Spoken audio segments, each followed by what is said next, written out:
to our webinar on getting started with water efficiency at manufacturing facilities. My name is Bruce Long, and I'm with the Oakridge and Associated Universities. I'm a fellow here at the U.S. Department of Energy working on the Better Plants program, and I'm going to introduce Prakash Rao a little later on in the webinar. But I wanted to thank you all for coming today. I think this is a tremendously important topic, and we're glad to see that y'all are very interested in it. And I think it's going to be very impactful and valuable for you. The way that we're going to work this webinar is, traditionally people wait till the end and then they submit questions, but we encourage you to submit questions as the webinar is ongoing, and we're going to pause at certain key junctures and then ask folks if there are any questions or any comments anyone would like to throw out. So without waiting too much longer, I'm going to go ahead and get started, and then we'll go as we get along.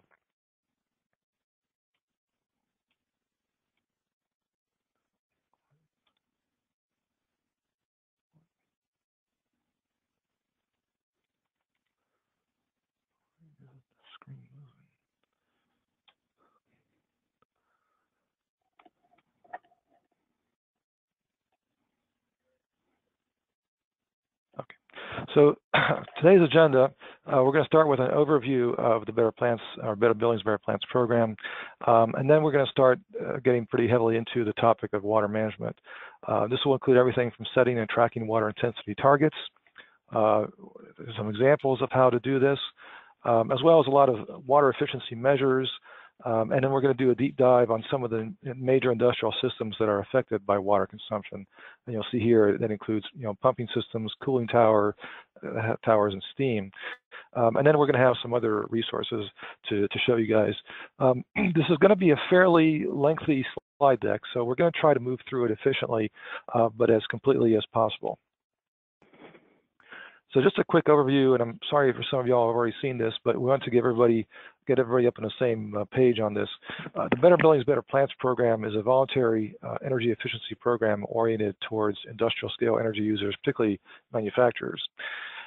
Basically, partners join the program, they commit to a long-term energy intensity goal reduction of 25% over 10 years, and in exchange for that, they get the full portfolio of technical assistance and resources from the DOE's Advanced Manufacturing Office. That will include everything from setting up a baseline, access to trainings, access to free assessments and combined heat and power assessments and everything like that, as well as some energy management tools and other benefits. We also provide a lot of recognition for stepping up and joining this program, and some networking opportunities with your peers to understand what has worked in their settings. There are two levels to our program. The main level is the program level, in which you come in and you do all the stuff and you get all the technical assistance. The challenge level is also for companies that really want a little more publicity and positive engagement. They commit to sharing some data with us, and we represent it publicly. They also participate in a couple of case studies. So for that to get additional recognition and speaking opportunities. But the bottom line is that the focus of the program is to enhance productivity, cost savings, and competitiveness. Just to give you a quick overview of where we are and where we've come from, we started in 2009. The program had a slightly different name back then, with about 46 partners. And we've grown to 190 today, with about 11.5% of the U.S. manufacturing footprint. Last year was a kind of a big year for us with 33 new partners as well as 10 goal achievers. So you can see it's very possible to meet the 25% goal even before the 10 years is up. This slide right here gives you an idea of all the organizations that have joined at the challenge level. So you'll see some big names like Nissan, Ford, 3M, Eastman Chemical, but also some water and wastewater treatment agencies like Victor Valley Water Reclamation Association, Bucks County Water and Sewer Agency, and a few others. We've seen that the Water and Wastewater Treatment Agency has really taken to the program. One of the main avenues of technical support is what we call a technical account manager. And for each partner, we basically assign one of these TAMs. The TAMs are engineers with deep knowledge and understanding of industrial scale energy consuming applications and the solutions to help improve energy performance in those applications. So each partner will be assigned a TAM, and that TAM will be with you throughout the partnership period, 10 years or however long it is. The TAMs are integrally involved throughout each partner's participation and events, everything from generating baselines to arranging trainings and recognition, as well as assessments. You'll see there are several approaches to doing the baseline, but and they can help you with each one. The other thing that the TAMs will help you do is develop a roadmap for achieving the goals. Because some people don't know how to get from A to Z. They're not going to tell you what equipment to buy or anything like that, but they can help you understand, how to get there, so that the process is not quite as daunting. A quick note on our in-plant trainings. This is basically the workforce development element of the Better Plants program. These trainings include everything from a short energy assessment to field demonstrations to how to perform an assessment on an industrial system within your plant. As you can see, we offer training on a variety of topics. We've recently added energy treasure hunt exchanges. We're adding industrial refrigeration, strategic energy management, and then energy efficiency for water and wastewater treatment. As you can see, since 2011, we've had about 850 participants and identified over 3 trillion BTUs and $14 million in energy savings up till 2015. So we're still tabulating the savings up to today. We also have some pre-in-plant training webinars that happen before each training, and we're in the process of transcribing those webinars so you can see them online and get a sense of what you'll get if you decide to either host or attend one of these trainings. And now I want to just take a quick second to focus on the supply chain initiative, as a number of you on the webinar today are in this initiative. Basically, we offer the possibility for companies to sponsor one of these initiatives, and what happens is they'll introduce us to their suppliers. We offer, the chance to join, and then a number of the suppliers will come in a cohort. Your TAM will still deal with you on an individual basis, but for our purposes, we look at these as cohorts that belong or that work with a particular partner. They get the same level of priority and access to our technical assistance and recognition, but we also give them some more tailored resources like this webinar, as well as some other webinars that you'll see after this or even before this. One of the things that our cohort members get are priority access to audits from the industrial assessment centers.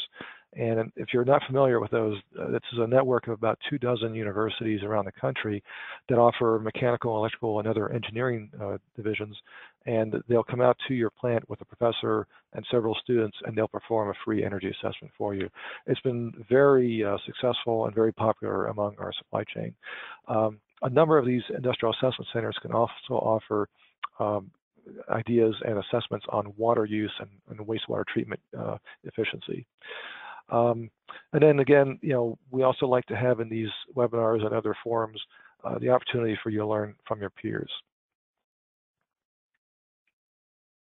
One quick initiative I'll mention here is this year we're embarking on a technology transfer initiative in which we can leverage the assets of the Oakridge National Lab, as well as some of the other national labs in the country, to introduce our partners to emerging technologies and innovation and research. It's also a good way to introduce our partners to the labs so that if they want to collaborate on research efforts, they'll understand how to do it, who to work with, and what the modalities are and all that kind of thing. So that's going to be an important thing probably going forward. Additionally, one thing that's kind of a part of this technology transfer initiative is the ability to borrow diagnostic equipment, from Oakridge National Lab. Basically, it's kind of like the AutoZone model, where you go to AutoZone and you borrow, some kind of tool to help you, change your oil or check your battery, that kind of thing. We provide a variety of diagnostic tools, everything from amp meters to flow meters, for free. We pay for the shipping going to and coming back for up to 4 weeks. And we also, your TAM can also give you some tips on how to use them. So it's something we just started, and we've had some good uptake so far, but we're hoping that it will enable the partners to be able to assess the individual systems themselves and then be able to understand what they can do, what additional equipment they need, and maybe they'll be able to buy their own equipment and do it on a continuing basis. A couple things as I'm wrapping up. I just wanted to make a plug for our annual summit coming up in a couple weeks now. The Better Building Summit is an event here in Washington, D.C., where we get up to 1,000 people coming in from all sectors, industrial, commercial, retail, schools, hospitals, all that are part of the larger Better Buildings program to share experiences, solutions, and to learn from one another. We definitely have a lot of sessions in which people will share their experiences, but we also have opportunities in which an expert will be, say, in the panel, and they'll frame a particular topic like submetering and how various end users and energy can benefit from them. We also have an Ask the Expert feature that you don't often see in some conferences, where you can speak one-on-one with an expert in a particular area. And in fact, our speaker on water is going to be one of those experts at this year's Better Building Summit. So registration's open, and we encourage any and all to come. We still have space, and we hope to see some of y'all there. So the last thing that I'll mention is what we call the Better Building Solutions Center. This is our main online platform. You can see the link down at the bottom. This is where we have all the solutions, all the partners listed, all the different initiatives that we have. There's a new item on here called the Financing Navigator, where you can actually search for potential funders for your energy efficiency projects. So we hope that's a good resource. We've gotten a lot of compliments and hits on it, and we hope that it's something that you'll be able to use as well. Let me stop here and see if we have any questions just on the basic Better Plants program.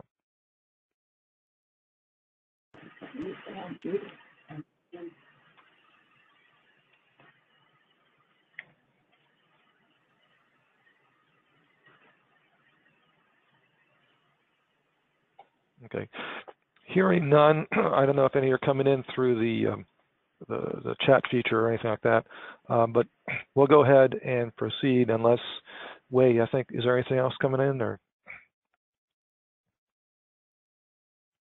Okay, good. Yes.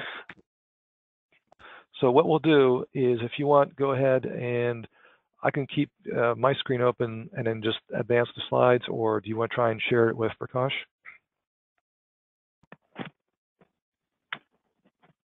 Either works for me. Okay. Why don't I go ahead and I'll advance the slides. That way Sure. we won't have to try and play around. So Sure, it's my pleasure to introduce Dr. Prakash Rao to you today.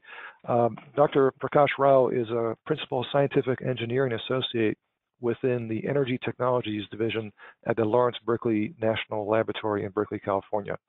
He's also known as our water guru. Dr. Rao conducts research and analysis into the potential for reducing energy consumption and water use impacts of the U.S. manufacturing sector while maintaining its productivity. To this end, Dr. Rao also assists in the development of related technical assistance and deployment activities. Dr. Rao received his doctorate in mechanical and aerospace engineering from Rutgers University and a bachelor's of mechanical engineering from Carnegie Mellon University. So Prakash, let me know when you want to start and we'll get started. Sure, thanks Bruce. Happy to be here today and happy to spend this morning or afternoon, wherever you are, talking about a topic that I think is very important. Next slide, please. So I thought we would start off a little bit at a high level to give some context. How does the U.S. use water? On the left here, you could see that we've broken out water use in the United States by individual sectors. Clearly thermoelectric, which is power plant cooling, and agriculture, which is for food and crops growing, dominate water use in the United States, and manufacturing is at 6%. However, there is an interesting caveat here. In my state right now, California, we recently had water curtailments, 25% mandated, and thermoelectric and ag were excluded. So when you take out thermoelectric and ag, manufacturing shares of water use in the United States rises significantly and it becomes 31%. Interestingly enough, and to dive a little bit deeper into the number, where do manufacturers get their water? This is by and large across the United States. The vast majority of them do not actually purchase it from a municipality, but they get it from what's called self-supplied sources.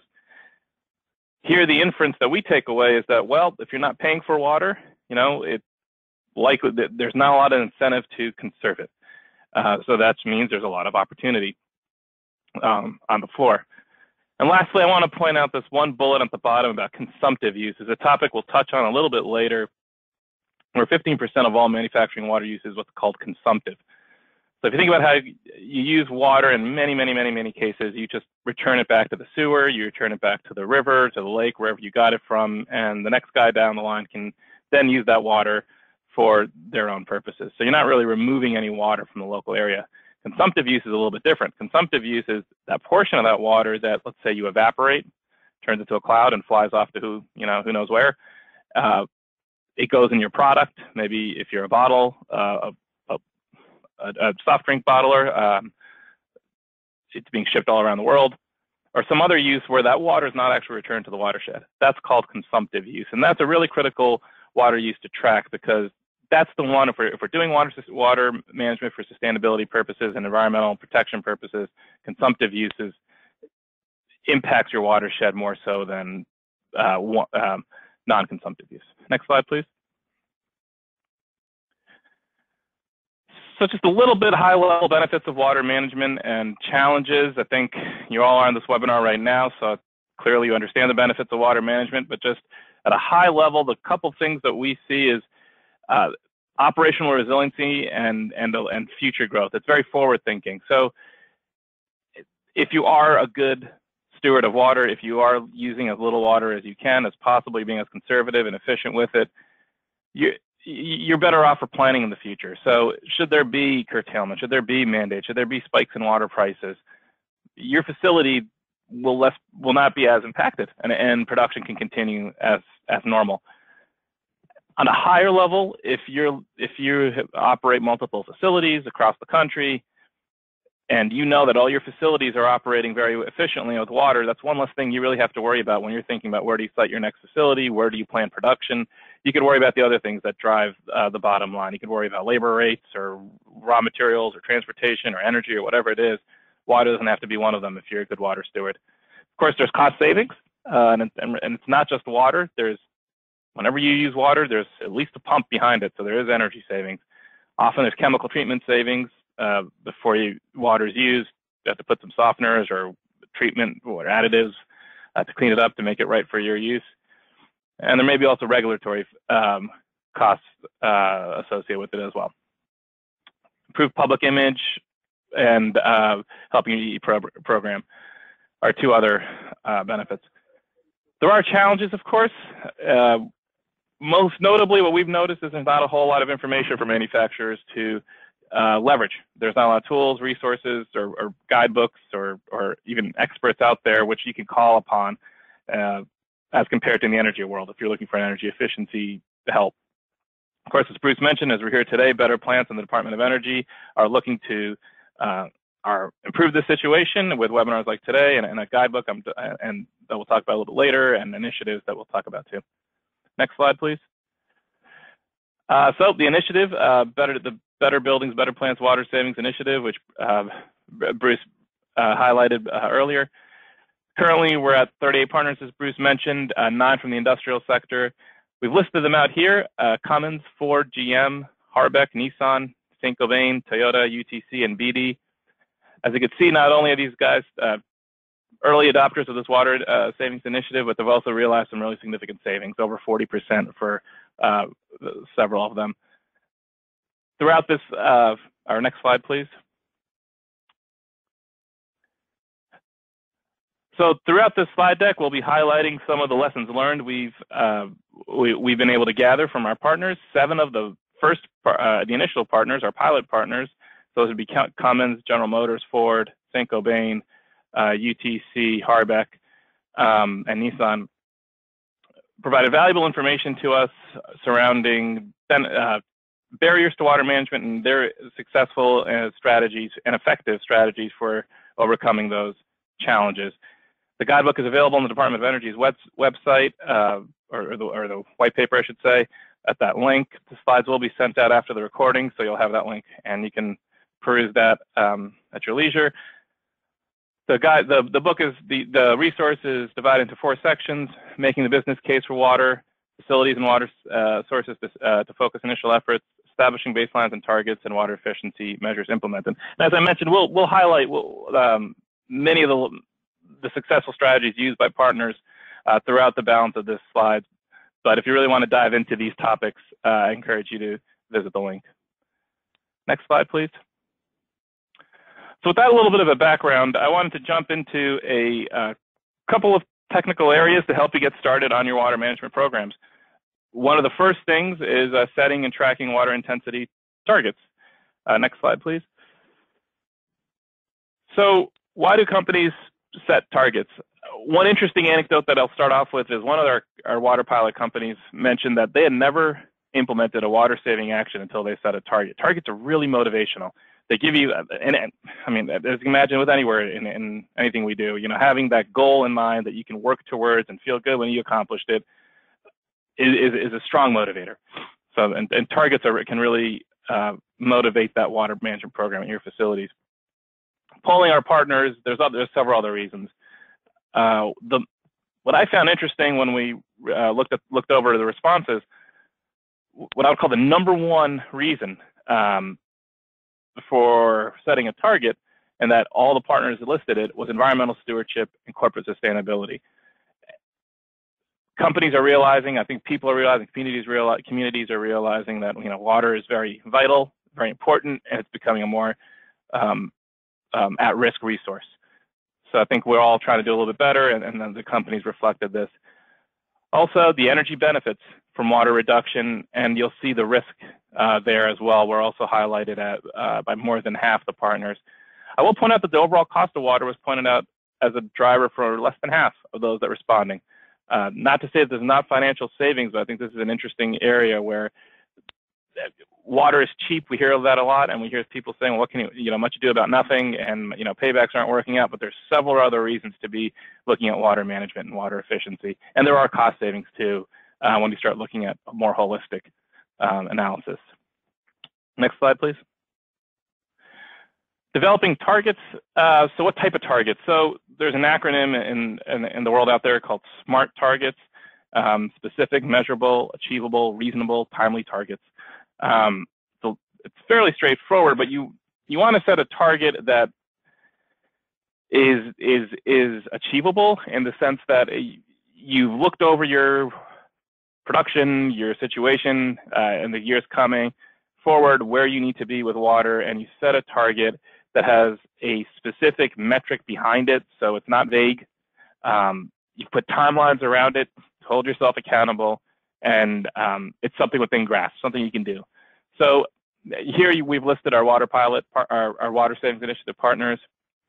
As you can see, I'll pick on GM. They've set a specific percent reduction, 20%. They've given it a metric, so gallons per vehicle, and they've given you a timeline. They're going to compare against 2010 water use, and they want to achieve this goal by 2020. So it's a very specific, it's a SMART target, and I would say all of these are quote unquote SMART targets. Oftentimes, though, the facilities themselves weren't the ones who were setting the target. So, for example, United Technologies adopted their corporate target. Cummins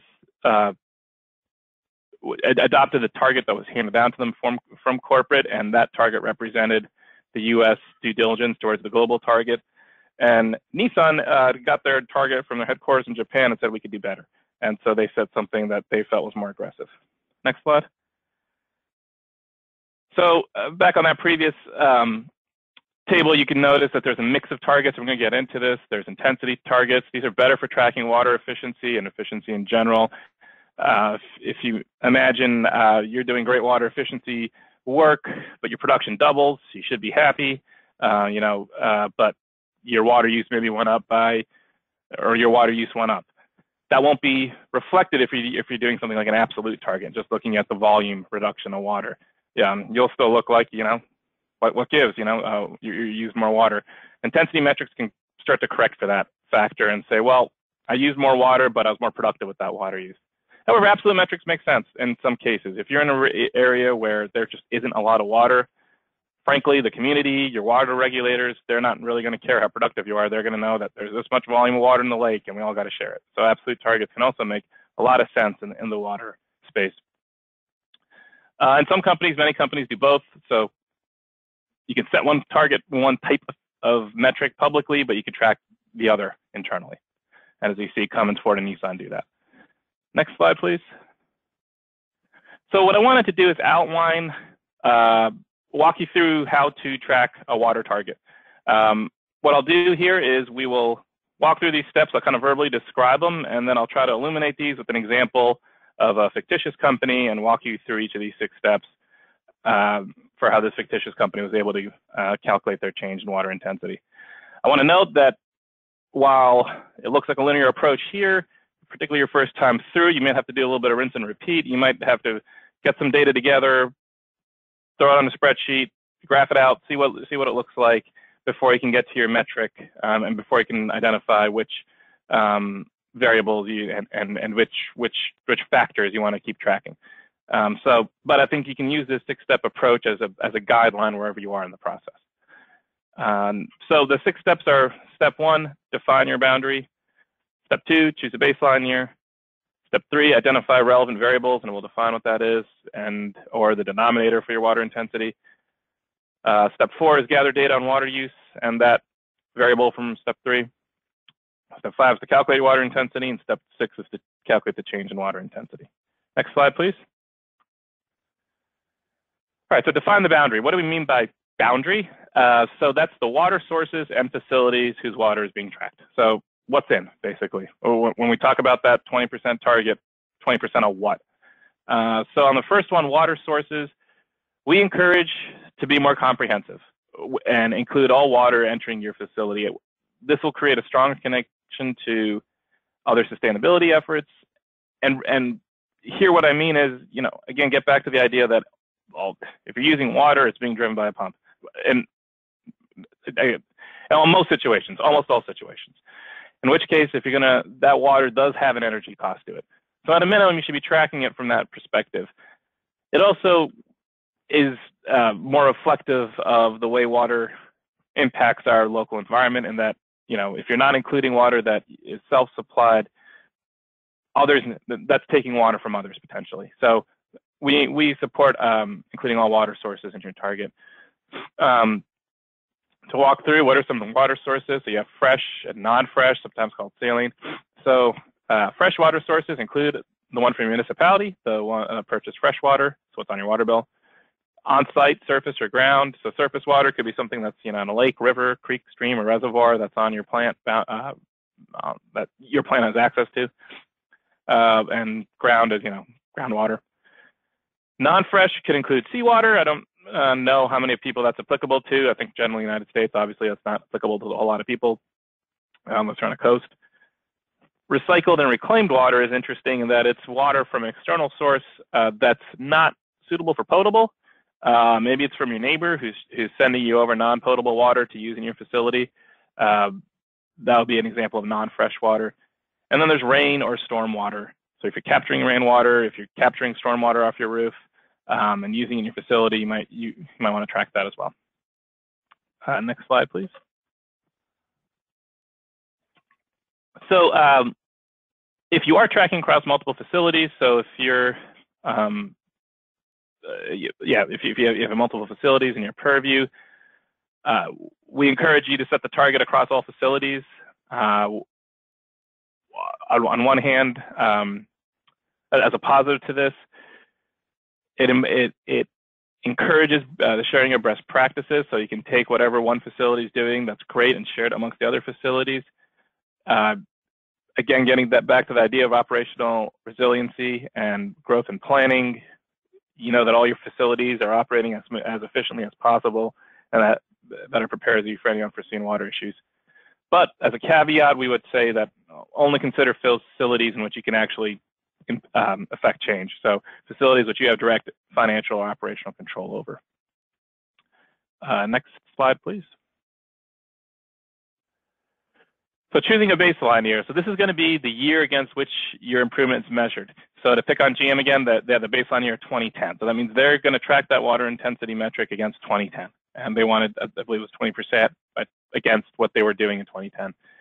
So we encourage companies to select a baseline year that best represents your current operation. So the one constant I think in manufacturing is change.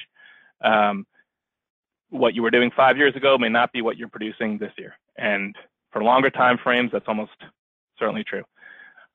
As part of the DOE's programs, we strongly encourage companies seek to establish a baseline that's no more than 3 years prior to their current year. It gives you a little bit of flexibility in finding that baseline year, but it also helps to ensure that moving forward, that baseline year stays representative of your operation. In selecting that baseline year, think about the data you have available. You know, do you have all the water data you need? Do you have all the relevant variable information you need? It may the baseline selection might also be something that's outside of your water efforts. So maybe it's aligning with broader sustainability efforts. If there's if you're partnering, for example, with DOE and the Better Plants program, perhaps it has some linkage there with your energy goals or something like that, or perhaps it's an internal corporate initiative. And finally, there's a baseline year. So we're using the term year, but what we really mean is select a baseline that encompasses your full operating cycle in any, if it's 12 months or whatever it might be, capture all the seasons, energy and water use, or energy and water use, yeah, will change over those, are likely to be impacted by the seasonal conditions. And it might not just be weather, it might be put the Christmas push or something like that, or maybe the summer lulls that you want to be able to capture in that full year. Next slide, please. So step 3 is to identify relevant variables or water intensity denominator. So we'll talk a little bit about different ways to track, and ultimately what we're trying to do here is you have your water use, but you want to understand what drives water use. You want to collect data on those things that drive water use. So if you're a facility where you're using water for, let's say you're a bottler or soft drink manufacturer, water, of course, is going to be, your water use is going to be dominated by your production in that case. That's a very obvious example. Other examples could be where you're using a whole lot of steam in your process, if you're doing a lot of cooling in your process, if you're a food manufacturer and you're doing a lot of rinsing and washing, or textile manufacturer. If water is used heavily in production, then you want to consider at least a metric that encompasses or describes your production output. If water is used for domestic purposes, meaning you have showers and restrooms and a lot of employees, maybe it's less automated and more human sort of work. The number of employees and the number of shifts or some sort of indicator of how many hours are being worked may be what drives your water use, and maybe something that's good to keep tabs on to try to understand what would be a good metric for water. Weather is another metric. So if water is, if your facility is cooled with an air conditioning system that's based off of a chilled water system that has a water cooler or that uses water cooling, well, then that's going to be, weather there is going to be a factor in your water use. Or if your raw material is sitting outside and it rains, it gets wet, or it's cold or anything like that, and that might impact your water use as well and your energy use. So you might want to consider weather in those cases. Keep in mind that it's likely that's not one variable that drives water use. So there's a couple of methods that we'll talk about how to track water intensity. And in one of those methods, you can use more than one variable. In one method, you use a single variable, more or less. But keep in mind that it's not always one variable that's driving water use. In fact, it's probably more than one variable. And you may need to just try some things out, see what works your first time through. Next slide, please. So gather water use and relevant variable data. So go back now that you've set your boundaries, you defined your baseline, you have identified what you think is affecting or causing you to use water. Now you need to start going back and gathering data. So gather data from that, starting at that baseline year and for each successive year. And we'll walk through an example on this to kind of illuminate it a little bit better. Couple of points, as you're gathering data, ensure that it's tracked at the same frequency. So for example, if you're gathering production data and water data and your production data is coming in monthly, make sure you collect your water data at a monthly. We recommend monthly as a good frequency. So 12 data points in any given year, which means you may need to think about, well, my water bill comes in quarterly. What do I do? Or my water bill comes in every, some odd number of days. What do I do? You may need to just apportion out, if it's quarterly, divide it by 3 to figure out how much water is used each month, and do some estimation techniques to get to monthly or to make the frequencies the same. Finally, we recommend using some sort of spreadsheet or an electronic device to track your data, to store your data. This really allows for easily to update it. This allows for legibility. You could share it. And of course, you could fully leverage the power of just graphing the data or just looking at the data and better understanding it and then playing around with the numbers if you're tracking in a spreadsheet. So a common place others can access to where you're storing your data really can enable this whole process. Next slide, please. Where to get data. So where to get data. So on water, there's direct measurement. That's off of your water bills, or it could be on-site meters if you're doing self-supply and it's not billed. There's estimates. There you can go off your pump specs or equipment specs, and we're going to talk a little bit about that later on. Relevant variable information, you can gather production data from a variety of places. We've listed a few there. Maybe you're talking to your financial department who's keeping tabs of orders or something like that. Or maybe looking at production log sheets, maybe looking at inventory, but that's one way to get production. Weather data, we've listed a NOAA website that can give you good weather data to help you with this. Next slide, please. Step 5 is going to be calculate your water intensity. So we have defined the boundary, we have selected the baseline year, we've thought a little bit about what drives my water use, we've gathered some data on water use and what drives my water use, and now it's time to calculate your water intensity. You have a couple of options here. So water intensity approach on the left side. So this is essentially a ratio. Most of our partners you saw there were using water intensity, as we talked about. So gallons per vehicle or gallons per unit of something, some physical output. This accounts for any changes in water use associated with changes in production. So as we talked about, if you're getting more efficient, but your production is doubling, you might not capture it unless you're using an approach such as the water intensity approach. However, you may need to create something called a standard unit. So if you're making 7 different products, and they all vary a little bit, maybe it's 7 different chemicals with different water uses or something like that, you may need to create a standard unit that says, well, here's one representative unit of product that represents all 7 of my chemicals. And maybe now your standard unit is based on volume of chemicals.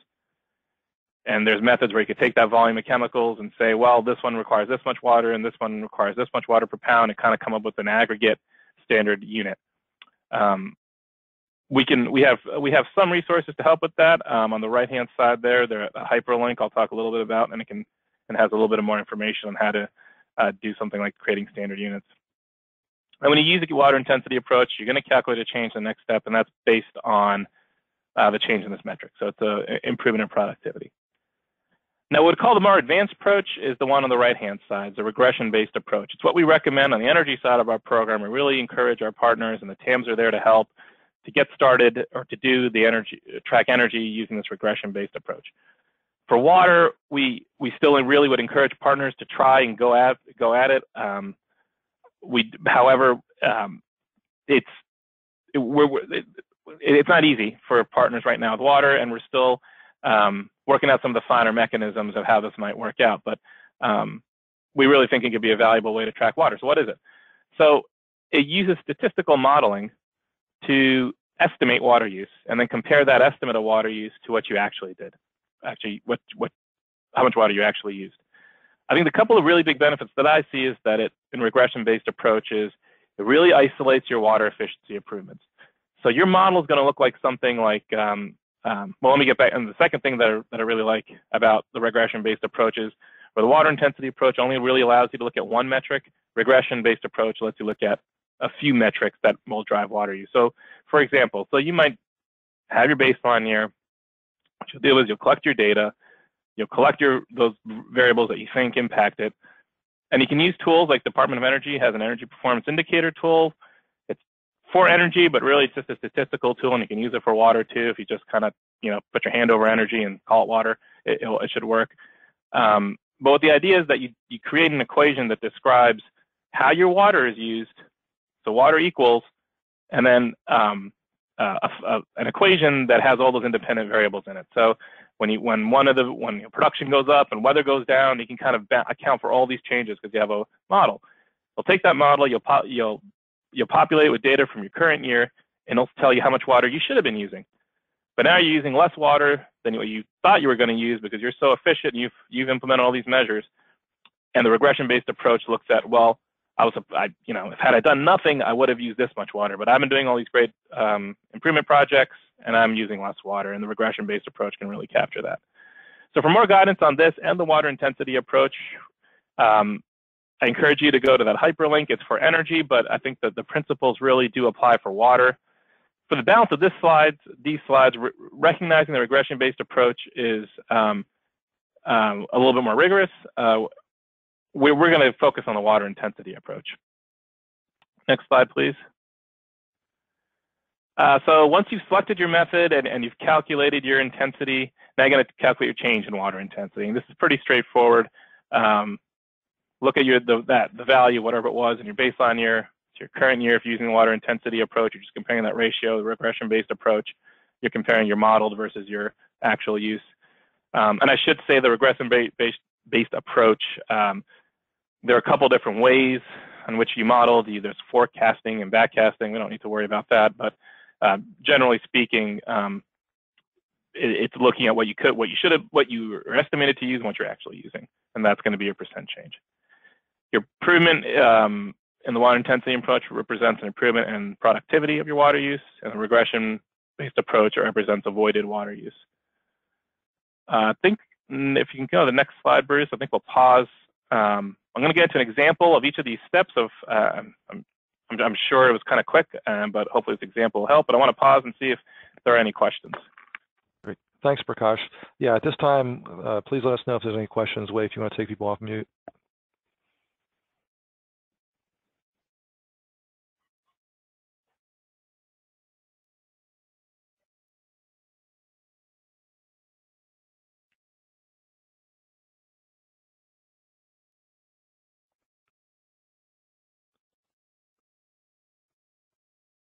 Does anyone have any questions for Prakash on the last set of slides? I think we've covered a lot of important information there, particularly the SMART framework. That's what we use for our partners that want help with their water efficiency and tracking and all that. If everything seems to be making sense, then we'll go ahead and continue. We do have a fair amount of slides, but I wanted to stop and make sure everyone had a chance, if you had any questions, to ask them now.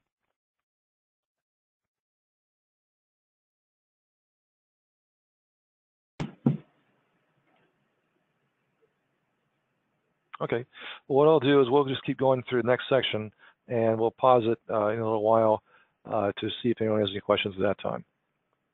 So, sounds good. Go ahead, Prakash. Thanks. Sure thing.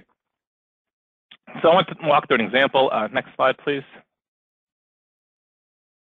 So here's a fictitious plant, Smith Stampers.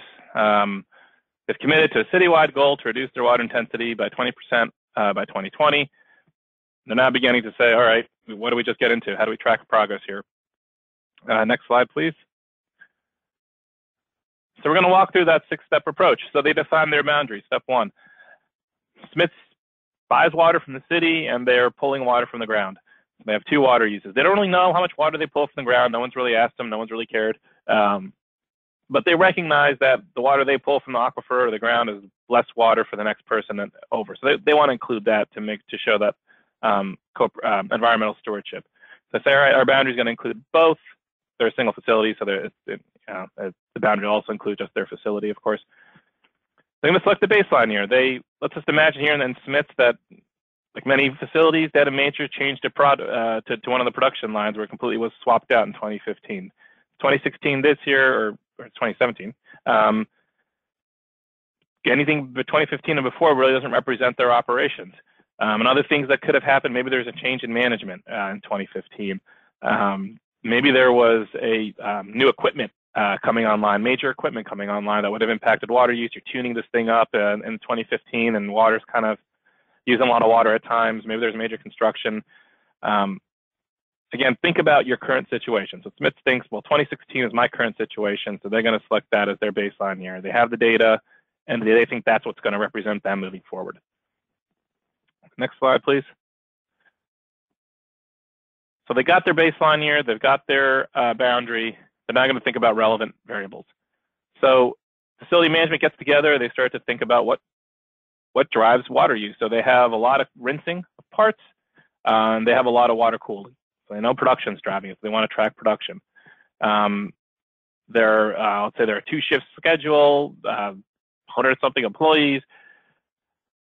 Water, those employees, of course, are going to be using water. They're coming in, they're drinking water, they have showers, they have restrooms, and they don't really know. They think it's a small water use. It's manufacturing facilities, generally it's more for commercial side, but at the first pass, let's track that, see how it compares to production. Finally, they have their air conditioning and they use a cooling tower. So they know that their water use goes up in the summer, or they think that the water use should go up in the summer based on this. So they say, all right, well, let's include some measure of cooling degree days. So they include all 3. Next slide, please. Next step is to gather data on water use. So they grab their bills from 2016. They see that things are reported quarterly. They're divided by 3 for each month. Let's say they're doing January through December. That's their 2016, so it's calendar year. And they're able to get that. That's pretty straightforward. What's less straightforward is that water they're pulling from the ground. Again, they have no meter or anything like that on it, so they're going to have to estimate it. There's 3 options we'll talk a little bit about. You can do field measurement. You can estimate this based on what's called pressure head, or you can estimate it based on the power consumption. So pressure head, just to review, is essentially the pressure to which the pump has to operate to overcome all the losses in the system and deliver water at the pressure that you need at the end use. So that's pressure head. Each technique has its pros and cons. So if we go to the next slide, the field measurement, there's a couple ways you can do it. You could do non-invasive, non-contact, like an ultrasonic flow meter. Pros here is where the other pressure head and power consumption are going to require pump curves, this one doesn't. Many plants don't have their pump curves. These pumps are age old, so getting back and trying to find the pump curve is not a doable thing. Another pro is a direct measurement, so it's less of an estimate. However, the non-invasive features or methods, you need to go get an ultrasonic flow meter. Those aren't,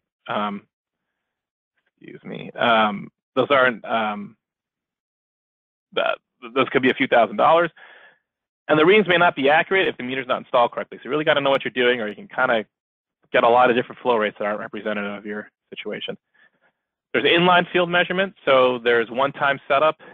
Pros of those is one-time setup. So this could be something like a turbine meter that would go into your pipe and measure flow. This doesn't require a pump curve, but as you can imagine, it requires stopping the water flow, cutting open your pipe, sticking one of these meters in. So it's fairly intrusive. It's very intrusive, and it requires some work there to install, not as easy as the non-invasive methods. Those are direct measurements, but there's a couple other things you could do if you do have your pump curve. So you can look at the pressure head and the power consumption. We'll talk about how to do that a little bit. They're pretty straightforward, but I think the big detraction of both of those is they require a pump curve. And the pressure head one also requires it does require a measurement of the pressure across your pump. So if you don't have that, you might be stuck. The power consumption method does require estimate of power consumption, or measuring power consumption of your pump system. But more importantly, there are some cons in that you have to make some assumptions around system efficiency, operating hours, load factor, power factor, that really could impact your estimate of the water use. So next slide, please. We'll talk a little bit about an ultrasonic flow meter. For those who are not familiar, these are pretty neat. They use the Doppler effect, which is the same thing on our weather maps that we watch in the news. So the idea is that you have a transmitter and a receiver. You put it around your pipe. The transmitter sends out a pulse to the water. So the water, even potable water has a bunch of little things in it that are safe to drink, but they're in there. It's not pure H2O. The ultrasonic flow meter will send signals out that will reflect off of those little things in the water and bounce back to the receiver. And they bounce back at a different, what's called frequency and wavelength, and that's going to the difference between what the ultrasonic flow meter sent out and what it received. It can calculate a flow, feet per second or something like that, and you multiply it by your cross-sectional area, and there you got a flow rate. The challenge here is that, where that particle is in the pipe is going to impact the velocity measurement. So if you're tracking a particle right at the wall, those particles, just based on physics, move slower than the particles in the center. If it's a turbulent flow, I think that can also impact things. So it has its caveats. Next slide, please. Now, if you want to use one of the pump curve methods, there's two that we talk about here. Is once you can use the head method. So I have a pump curve I pulled off from the lab.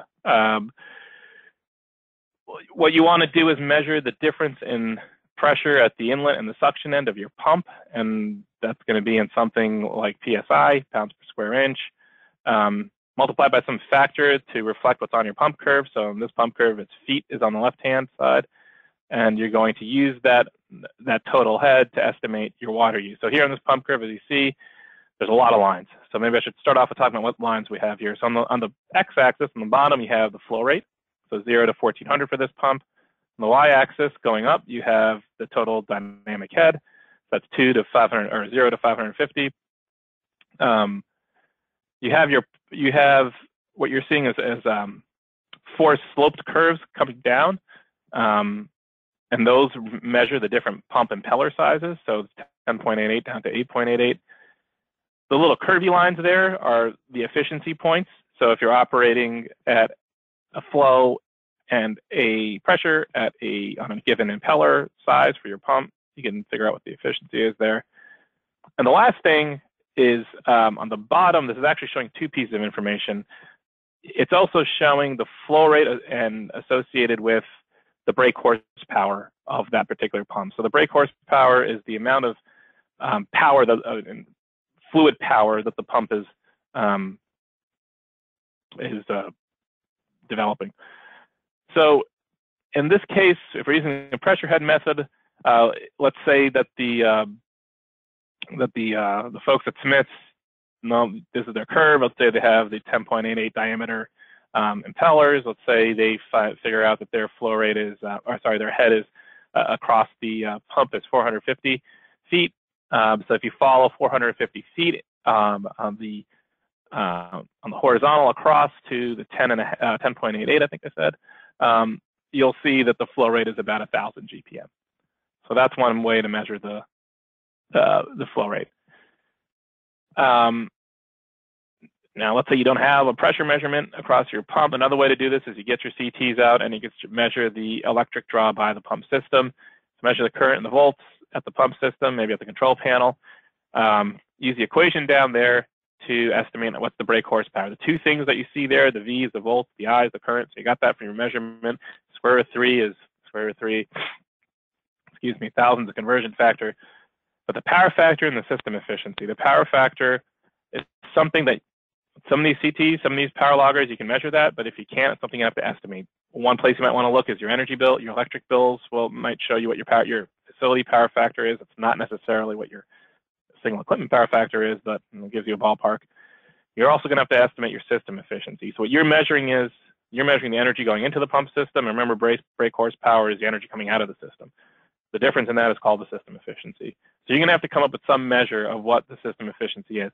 I'm going to highlight a couple of DOE resources moving forward on pump systems that can really help you figure out system efficiency. There's tools available, guidebooks that can give you some rules of thumb, some estimates based on your pump system to figure out what the efficiency might be. So let's say in this case, it's a 10.88 diameter impeller. Let's say they measured the current volts and they found the brake horsepower to be 100.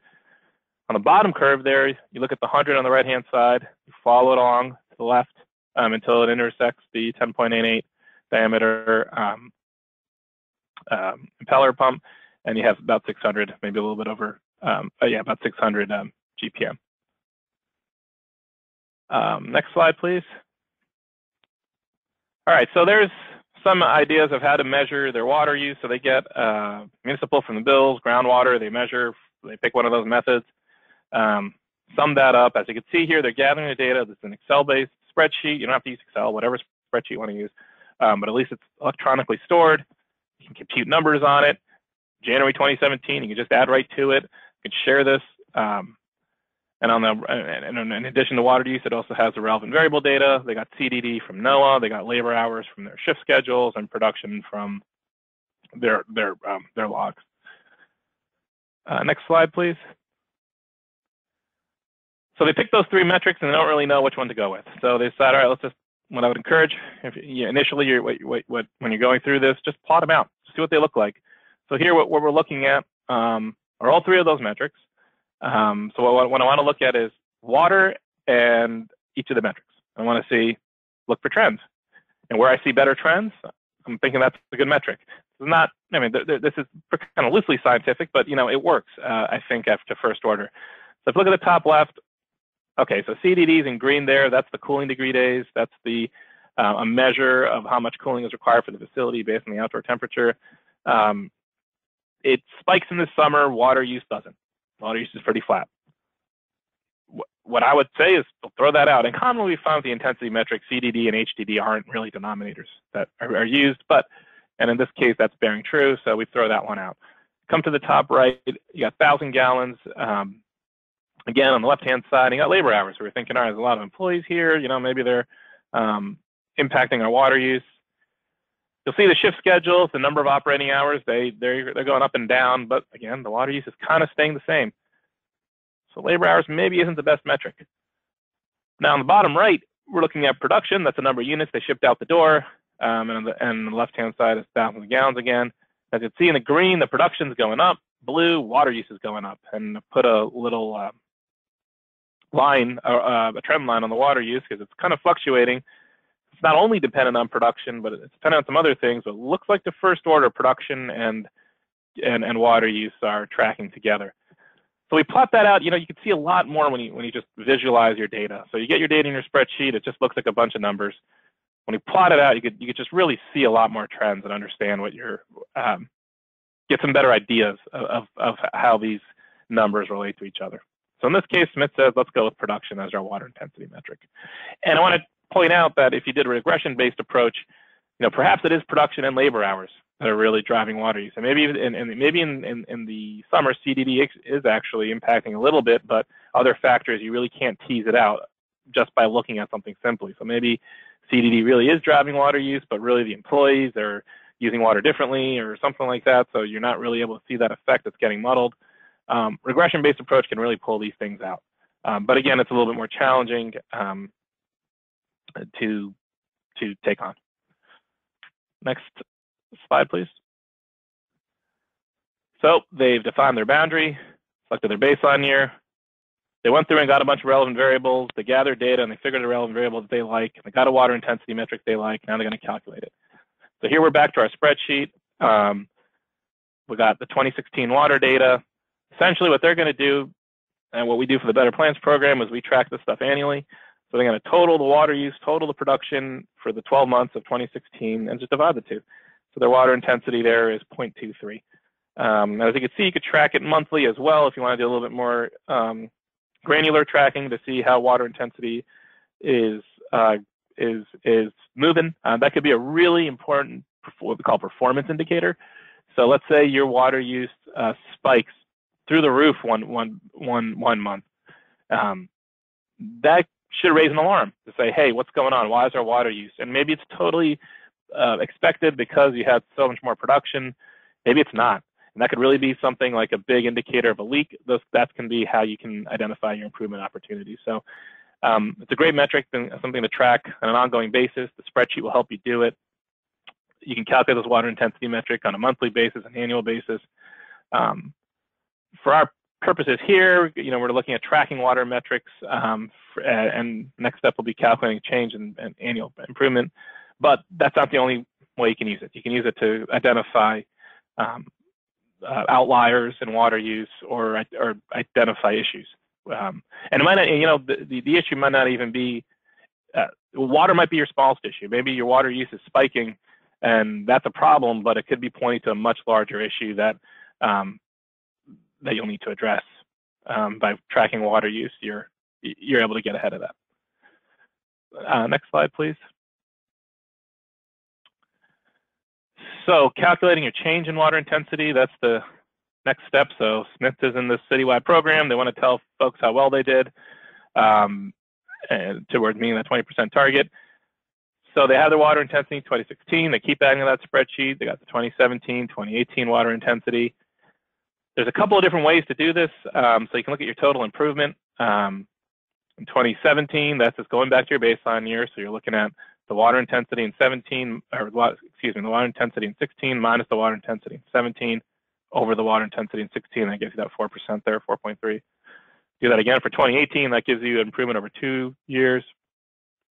For Better Plants program, what we say is subtract those two. So the difference between the 4.3 and 13% represents your improvement in 2018 against that 2016 baseline. A little bit, if you're moving your baseline, let's say you're tracking it every single year and you want to re-baseline every year, which is certainly an understandable thing to do. Companies do it. In fact, utilities maybe encourage it if you're partnering with them. You just kind of just follow along how you calculated your total improvement to get your annual improvement, and that's that 9.1% there. Next slide, please. And I think we're going to pause here again. We have a couple more modules I wanted to go through, but I do want to pause for questions. And as we move forward, we're going to move away from tracking water intensity and setting targets and getting to some water efficiency measures and just talking a little bit about system water use. Thanks, Prakash. I also want to make sure that we're, in the interest of time, that we're addressing everything we need to here. It's 1:34 on my clock, and so I just wanted to check in and see if anyone has any questions right now. I know we just covered a lot of technical material, so please, don't feel shy and let us know if you have anything on your mind. Hi, this is Alyssa from Honda. Hi, Alyssa. Hello. Hi. All right. So yes, lots of technical information was just shared. Is there any way, so I'm, of course, that's why I'm listening to this. I'm not an expert. Someone else needs to mute. Is there a way, or would Better Plants be able to help in some of this technical information as far as collecting that baseline along with the supply base? So I think I'll take a quick shot at that, and Prakash, feel free to jump in. I think the answer is yes, in the sense that, for our partners that are interested in drilling down on their water intensity, your TAM will be able to help you with all these, equations and, analyzing the data in this way. So I think, and Way, for example, would do that with Honda, and he would also do that with suppliers that are in Better Plants of Honda that are in that supply chain cohort. I think where we have a little bit of difficulty is if it's a supplier that's not really in the program. We might be able to give them a half hour or something once in a while, but I think we'd really want them to be in the program in order to get, because it would require a fair amount of time, to be able to do that. So. Understand. Does anyone else have a question? Because if not, I have one more. How about it? All right. So I just lost my train of thought, Bruce. Story of my life. Well, let me do this. Let me do this while you're still thinking of it.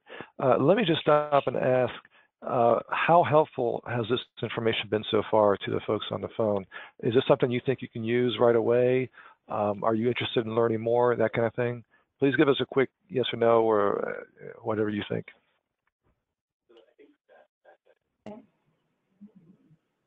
Useful.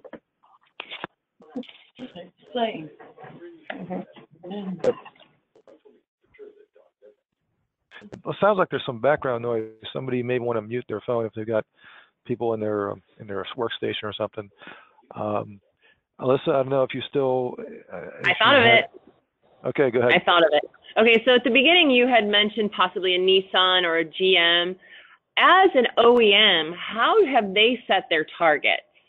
This is very new for Honda North America, and we're not setting any requirements at this point, but Lisa and I are trying to put together, what is, I guess, acceptable or realistic for our supply base. Okay. I don't know, Prakash, can you handle that? Yeah, so just to confirm, Melissa, you're talking about setting targets for your suppliers, not for Honda itself. Well, it would be a Honda North American goal that we would ask suppliers to help achieve. Sure. So in those cases that you mentioned, Nissan and at least Nissan, they had their corporate handed down to them by, they had their target handed down to them by corporate. I'll highlight on one company that we didn't mention is UTC. So they have, if you go to the Better Building Solutions Center, they have an implementation model, and it describes how they set their water management efforts for each of their facilities globally. And what they do is they start with a tool called they're really focused on scarcity issues. And so they use a tool called the World Business Council for Sustainable Development's Global Water Tool. Got a little bit of information on it at the back end here, where it says, like, how much water do you use and what's your risk? And if you're really a risky location, they have a list of water measures you have to implement, and you'll have to do all 10 of them, for example. But if you're not in a risky situation, you may only have to do 2 of them. So that really prioritizes the efforts for UTC. I heard a hello. Can people hear me? Yeah, we can hear you. Okay. You're doing great. Okay. So that prioritizes efforts. As far as targets themselves,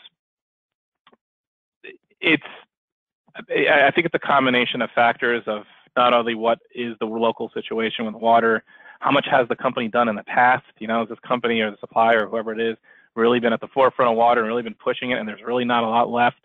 Other things to think about are broadly, if you're not doing water balances or leak checks in your facilities, you probably guess there's a lot of opportunity on the floor, right? So you might be able to set a higher target because you're still picking that low-hanging fruit.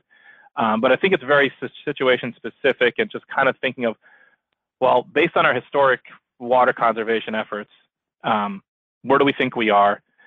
Looking across to, on the energy side, you can look across to benchmarking and see, well, what are other people doing? Water's a little bit tougher to do that, but if you do have the opportunity to sort of share information and see where different folks are, that might help you as well set the target.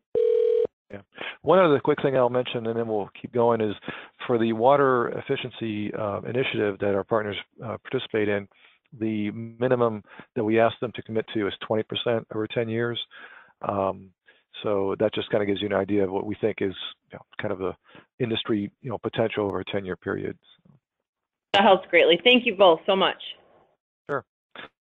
So we'll keep going here, and go ahead, Prakash. Sure.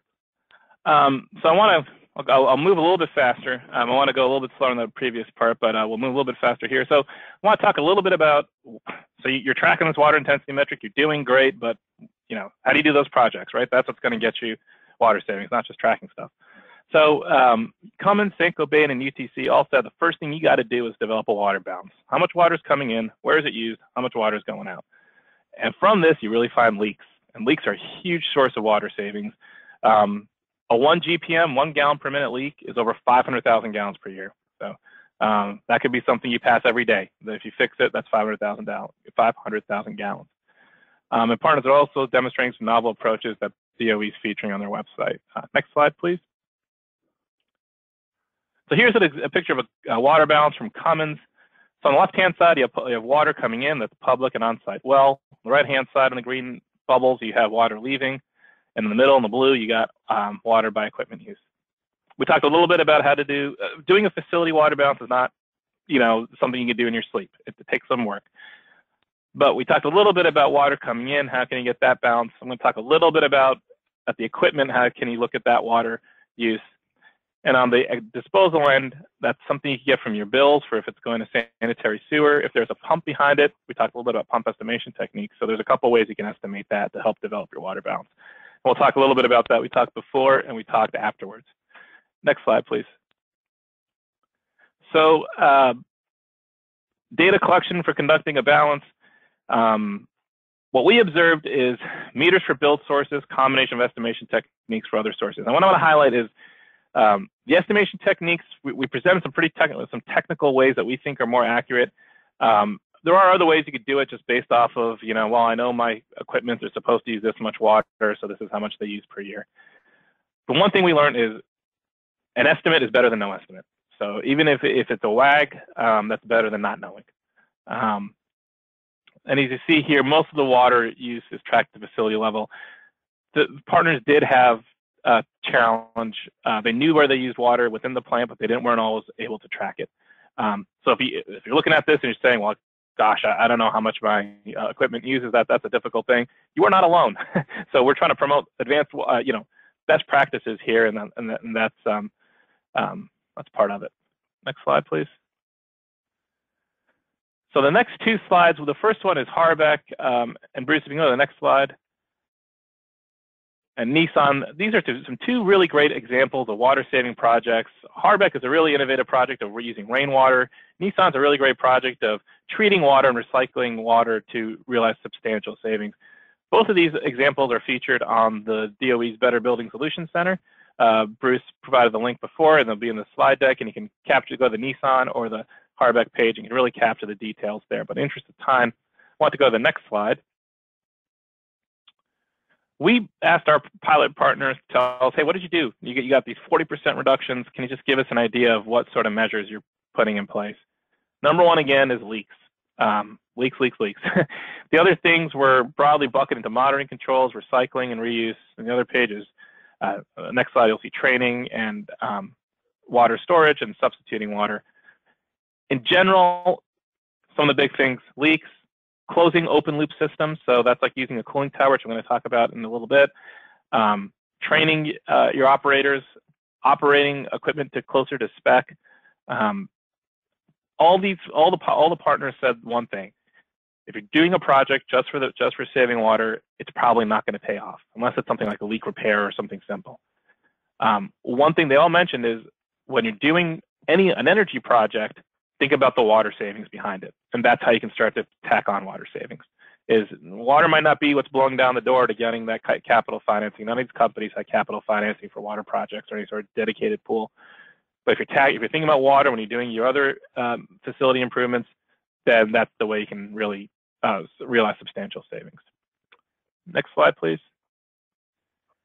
So maybe we won't pause, or we could pause for a minute maybe to see if there's any questions on that. I know I kind of went through it quickly. What's coming forward is a couple of deep dives into pumping, cooling tower systems, and if we have time, steam systems.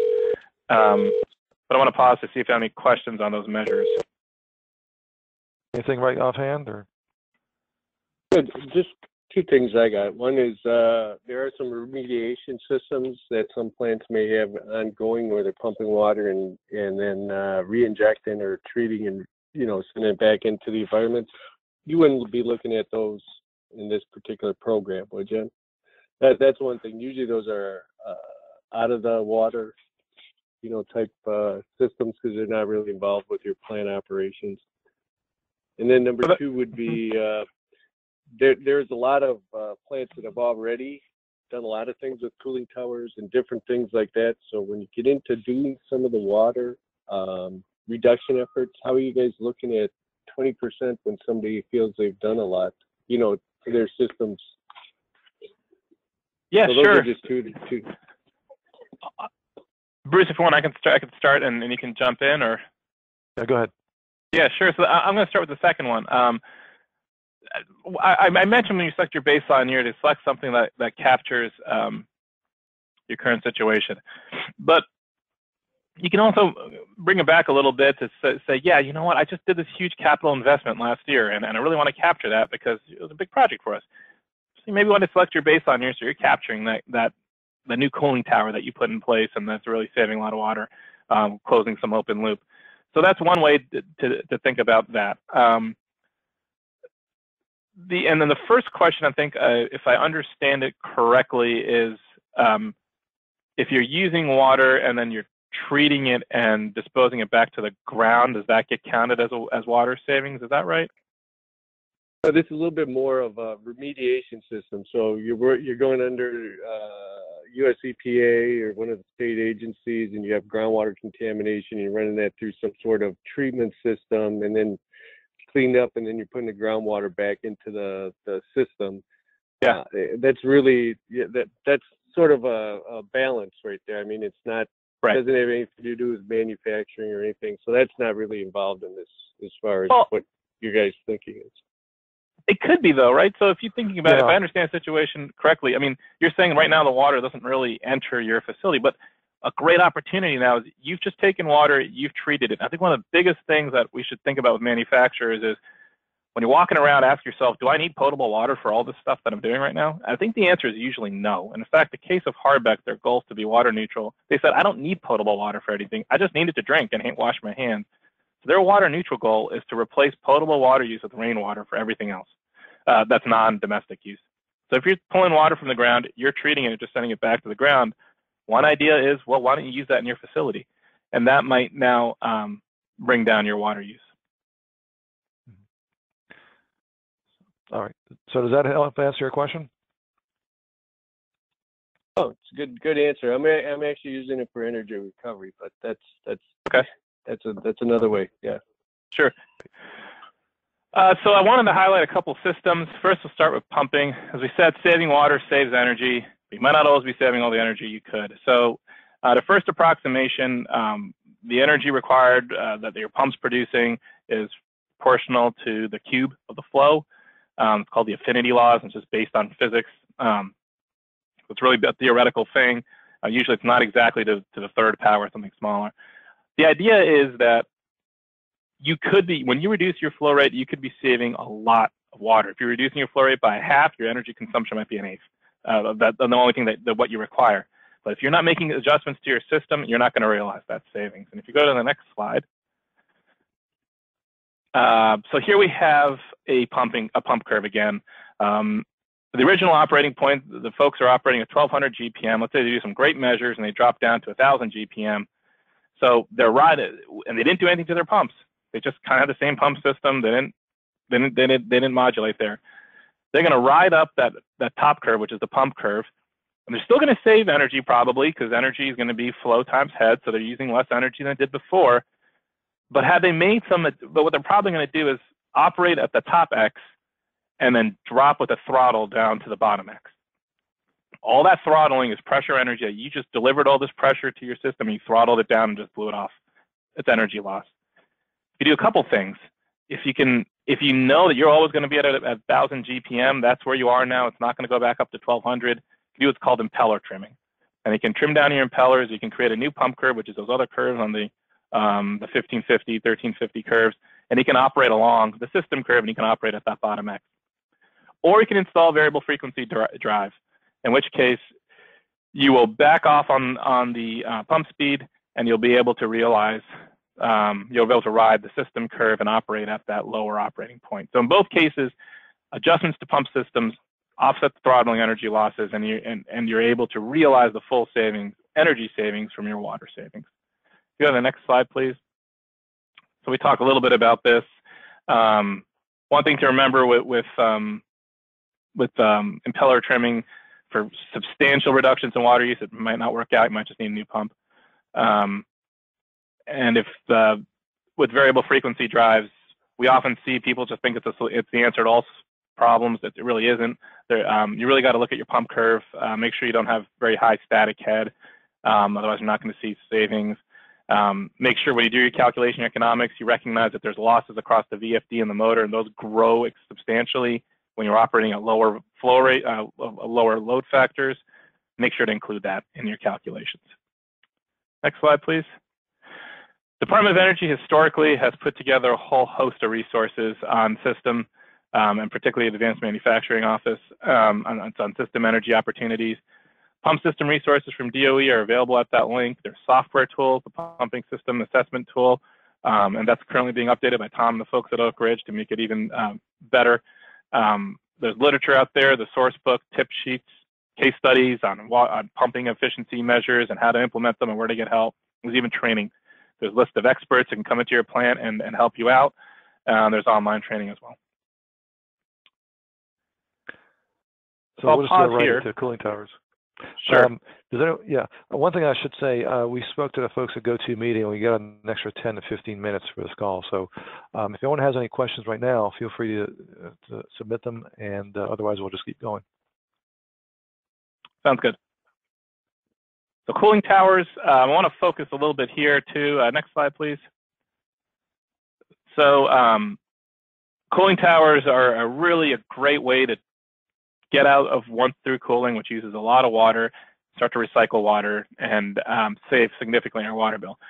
I will point out, though, that what you're really doing is trading off water use for water consumption. If you get back to that term that I introduced earlier, so that's the cooling towers evaporate water for cooling, and that sends it out of your watershed. So the water use is a little bit more environmentally impactful, but overall, it's a lot less. It's a very common equipment. We often find that cooling towers are not always in the best repair, or that they're operated on feel. So there can often be a lot of opportunities on these forgotten systems. Next slide, please. So the principles of operation, just want to cover really quickly for those not familiar. And this on the right, you have some sort of refrigerant cycle, and it's cooled by a condenser. So the condenser has heat. You use water to transfer the heat. Take it away from the condenser, it goes to a cooling tower, comes in the top of the cooling tower and trickles down what's called fill. So I'm showing what's called a cross flow tower here. As this water trickles down, air is pulled through with a fan at the top across the water in a countercurrent, in a perpendicular direction, a countercurrent perpendicular. And where the water and the air meet, there's evaporation taking place, and that cools the water down. Basin and the sump, you get cold water, which then goes back to your condenser, and that does the cooling. And out of the top of your cooling tower, you're getting warm, moist air. Next slide, please. So how much water is used in the cooling tower? You have 3 major areas of use. So again, now if you're doing that system, that water balance, here's some ways you might be able to estimate how much water you're using in your cooling tower. A couple rules of thumb. For every ton of cooling, and I think it's at 10 degrees across the condenser, you have 3 GPM of water being used. 1.8 of that is for consumptive uses. So 1.8 is going to be made up as makeup water, and that's really going to be your water use, so to speak. There's drift, so that's if you're operating your fans way too hard and they're pulling water out of there. That could represent a loss. Often it's very minimal. And then you have blowdown. So as the sump accumulates more contaminants, you're going to want to dump all the water in the sump and replenish, and that's called blowdown. And that's going to be based on your cycles of concentration, which we'll talk about a little bit. The sum of all these equals the total water use, and that's replenished through makeup water. Next slide, please. So how much water would a cooling tower use? Here's an example of a 100-ton tower using with 2 cycles of concentration. So that's, they'll blow down when the conductivity of the sump is twice the conductivity of the makeup water. And conductivity is just a measure of how much junk, how many contaminants is in the water. So in this case, there's 360 gallons per hour of makeup water to account for the evaporation and blowdown. We'll say drift is 0. That equates to, if this tower is only on half a year, that equates to 1.5 million gallons of water per year. So it could be a lot of water in your cooling tower. Next slide. A lot of water reduction opportunities. I think the first thing is think about, do you need to operate so cold? Do you need so much cooling in your facility or your process? Every 10 degrees, you can raise that condenser temperature. That's 1.8 gallons per minute you're saving. You're also saving on energy.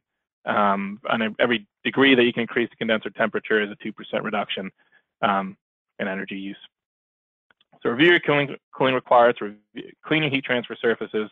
That's ways to save on water. Increase the cycles of concentration.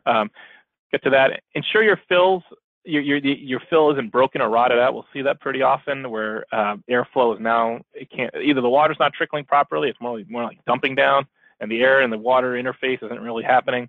That's going to affect your cooling rates. So replace broken or rotten fill. The other thing is, there's sump doors, there's access doors. Make sure those are closed so that all the air is directed through the fill, not through other have in use. There are air-cooled towers, which are more expensive. They're less energy efficient, but they don't use water. So if you're out in the desert of Arizona or something like that, then maybe that's for you and something you can look at. Cycles of concentration. So example, if we took that 2 cycles of concentration example and we increase it to 5, which is a common area where we're seeing some of our partners operate their cooling towers, that's going to be 38% reduction in water. So how can you do this? You can install connectivity meters on your sump. You can automate blowdown. If it's at 5 cycles, then it blows down automatically. You can also add chemical treatment to your sump. The trade-off there is that, you got to talk to EH&S people and, is it something you want to do? But that can help you increase your cycles of concentration. Next slide. Energy use in cooling towers. It's really dominated by 2 things, the tower fan and the condenser water pumps. The condenser water pumps really aren't part of this cooling tower, but I'm including it here for my purposes. If you look at a 500-ton chiller operating at the ASHRAE minimum standard efficiencies and it's water cooled, 15% of the energy is for the cooling tower. Just as a rule of thumb there. Well, 7%, 8% for the fan, 7% for the condenser pump. Next slide, please. There are energy saving opportunities. On the next slide, I highlight some of the fan resources that DOE has. But one thing I want to introduce, if you have multi-cell towers with multiple towers, and they all each have their own fan, it's better to operate all of them at some lower load with a VFD than it is to operate some on and some off. So as an example, if you're running 4 fans if you have a 4-cell tower with 4 fans, it's better to operate 4 of the fans at 6% load than 2 fans on and 2 fans off. And you're going to receive see a 60% reduction in energy consumption and have the same water temperature to your condenser. Of course, your fans have to be fitted with VFDs to realize this. Next slide, please.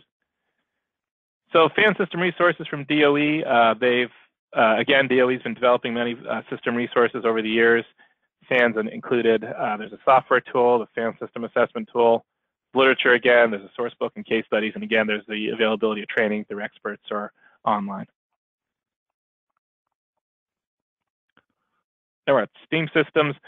So steam systems, I'm not sure how many of you have steam systems, so we'll walk through this a little bit quickly. But it is a large use in the U.S. industry. 31% of energy and 11% of water use for manufacturing is for steam. Next slide, please. Walking through a really basic steam system here. Water is sent to a boiler, which is the water is then heated up with some fuel, maybe natural gas and air. Turns into steam. It's distributed throughout the plant and used at some end uses. The spent steam is returned as condensate. It might have to be flashed to get back to water. Sent to a deaerator tank.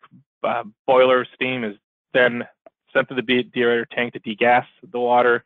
And that same condensate is then returned to the boiler.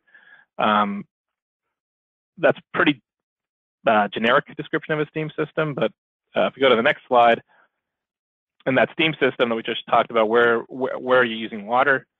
So blowdown, again, is very similar to the cooling tower concept. There's contaminants that accumulate over time, and you're going to have to blow down the water. So typically, blowdown is 4 to 8% of the boiler feed water flow rate, but it can be as high as 10 in situations where it's not really controlled. There's going to be condensate loss. So if you're not returning all your condensate, then you're essentially sending hot water down the sewer, bringing makeup water that's cold. And you're going to have to recover all that heat. I shouldn't say recover. You're going to have to reheat all that water when you could have just returned the condensate. So you can't get all your condensate back, but if you can get to 75 to 80%, that's great. There's going to be steam leaks. These are often, they can be through pipes or through steam traps. Pipes is a little bit less often than steam traps. Steam traps can fail open or fail closed. So if you have open fail traps, which means essentially their purpose is to separate condensate from steam, but they're just sending steam out rather than just the condensate that's failed open, you're going to see a significant amount of steam loss there. And the deaerator tank also takes a little bit of steam, but that's much ado about nothing there a little bit. And the sum of all these things is makeup water. So we'll put together just a kind of fictitious little balance to just show you some of the opportunities here. Here's a steam system that's pulling in 55 million gallons of makeup water a year to produce 100,000 pound per hour, 150 psi steam. This system, let's say 30% of their traps are failed open, 60% recovery of condensate, so they're sending 40% down the drain, got 10% blow down, and they have some steam in their deaerator. Let's go to the next slide, please. Let's say they take that condensate recovery and they go from 60% to 75%. Right there, they could save, in that example, 15 million gallons of water per year and $75,000 in water and sewer charges. And I remember that condensate's hot water going back to the boiler that then is reheated to make steam, as opposed to city water, which might be at 60 degrees, and that has to be heated all the way up to steam temperature. So there's a lot of energy savings. In fact, that's what people usually talk about, condensate recovery. But so it's 47,000 MMBTUs in this case, and about 108,000 bucks. I want to highlight here that people talk about energy savings, but there are water savings. Excuse me. And there's also chemical treatment that you're going to be offsetting. Next slide, please. If you reduce your blowdown from 10% to 5%, 5% is a reasonable number to get to. You could use blowdown control, measuring the conductivity, and then blowing down whenever it hits a certain conductivity. But just in that 5% reduction, or halving the blowdown rate, there's 6 million gallons of water, and which is 31,000 bucks. And again, there's the same sort of energy savings, or same source of energy savings, that you don't have to reheat that water, and you can see the energy savings there. Next slide, please. And fixing steam traps through perhaps implementing a steam traps inspection program. You can do it using visually, walk around your plant. Do you see steam leaks, temperature, shoot it with a gun, with a IR gun, and if it's cold, it's broken, or just listening to these steam traps leaks, and fixing as they break. If you can get that, if this facility can get their broken steam traps down from 30 to 10%, you can see the water and energy savings there. So it's pretty significant, 1.6 million gallons of water and 20,000 MMBTUs of energy. These are rounded. Next slide, please. So in all, if this facility did those three sort of basic tune-ups on their boiler, they could reduce their water use by 40% and also see substantial energy and cost savings. We often talk about the cost savings, but I just want to highlight there are a lot of water savings in boilers at a cost, and it does financially pay off. I'm not even showing the chemical treatment cost for the water here, which would also be added. Next slide, please. So that same steam system that we showed before, this is what it would look like now. We went from some 50 million gallons per year to 32 million gallons per year of makeup water. Next slide. Steam resources, again, there's a steam system modeler from DOE. There's a whole host of literature. There's source book, tip sheets, case studies, technical publications, like textbooks that are out there by some really qualified folks on steam systems. The good thing about steam is its properties really haven't changed since the 1800s. So all this literature is really relevant today as it will be tomorrow. And there's a list of qualified specialists that can come in and help you out with your steam system. I'm going to pause there. We're almost at the end, and I appreciate folks for hanging on a little bit extra. But pause for any questions.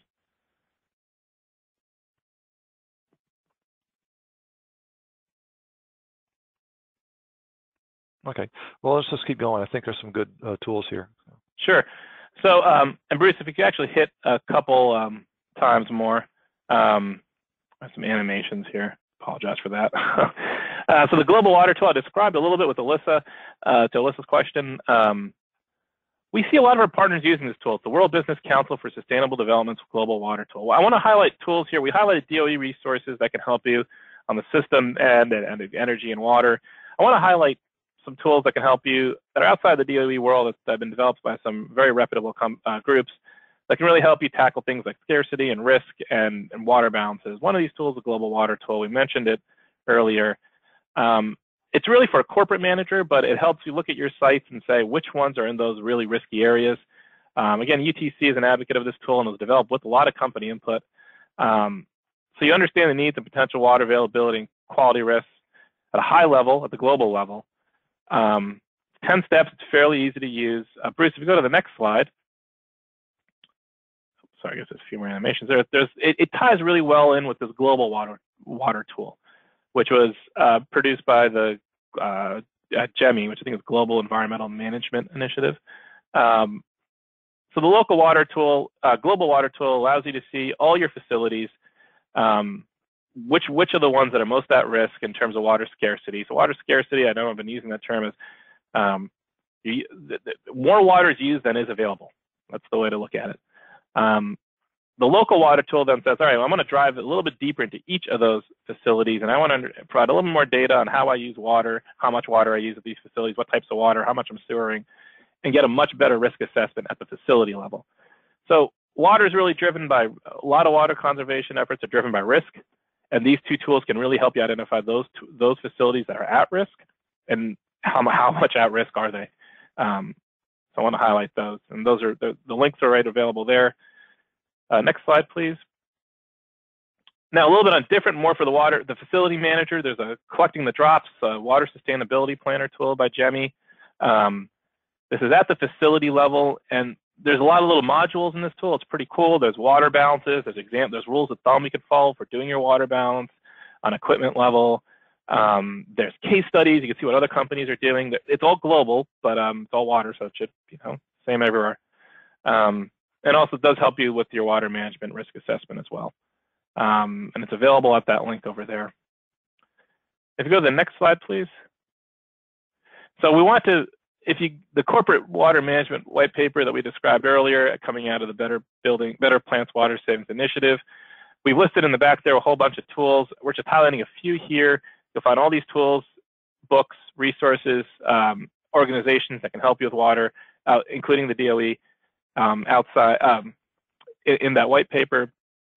Here we want to just kind of parse it out a little bit for you. If you're a facility manager, if you're a corporate sustainability manager, what really works for you, what tools would be great. If you're looking for for the facility manager list, if you're looking for site water risks, the Jemmy tools are great. If you want looking to implement your water program, and North Carolina's Department of I forget what the ENR stands for again, has a water efficiency manual for CII. A lot of great examples there of measures and how to implement a water efficiency program. I want to highlight from North Carolina. We often think water is a California issue, but North Carolina's got some great resources. And there's site water audit tools. Environmental Defense Fund has a cooling tower efficiency guide, which they've developed with AT&T, which might help you with your cooling towers. For corporate sustainability managers, there's several tools out there to understand water risk across your portfolio. Including the World Business Council tool. World Resources Institute has another great tool, the Aqueduct tool, which helps you look at surface water stress. And there's financial business case. We haven't talked too much about that, but a couple tools, water risk monetizers from Ecolab, which helps you understand how much production is at risk, or how much revenue, I guess, is at risk for with water situations. And EDF has more cooling tower tools there as well. Well, that's it, and I'll end it here, and I'll pass it back to Bruce to close it. Great. Thanks a lot, Prakash. I think that was really a lot of good information, and we hope that this has been valuable for everyone on the phone. We do have a little bit of time in case there are some additional questions that have come up in people's minds. So if there's anything, feel free to ask us now.